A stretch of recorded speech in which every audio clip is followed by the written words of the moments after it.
1990ஸ்லேருந்தே நம்ம சூரியனை தாண்டி மற்ற நட்சத்திரங்களுக்கும் பிளானட்ஸ் இருக்கிறத நம்ம கண்டுபிடிச்சோம். ஆனால் இவ்வளோ தூரத்துலேருந்து பார்க்கும்போது அந்த பிளானட்ஸோட அட்மாஸ்பியர் எப்படி இருக்குது, அதோட காம்போசிஷன் எப்படி இருக்குது, பிளானட் எவ்வளோ பெரிய சைஸில் இருக்குது, இது எல்லாத்தையும் நம்மளால் டைரெக்டாக மெஷர் பண்ண முடியாது. அப்படி இருக்கும்போது தான் நிறைய இன்டைரக்ட் மெத்தட்ஸ் நம்மளுக்கு உதவுது. ஃபார் எக்ஸாம்பிள், ஃபர்ஸ்ட் மெத்தடுக்கு பேர் டிரான்சிட் மெத்தட்.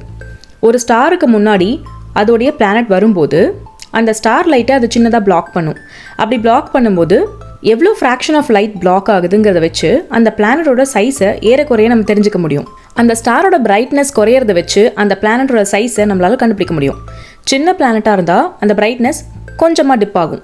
பெரிய பிளானட்டாக இருந்தால் அந்த பிரைட்னஸ் இன்னும் கொஞ்சம் நிறைய டிப் ஆகிறத நம்மளால் பார்க்க முடியும். சரி, இந்த மெத்தடை வச்சு அந்த பிளானட்டோட சைஸ் நம்மளுக்கு தெரிஞ்சிருச்சு. வேற என்ன கண்டுபிடிக்க முடியும்?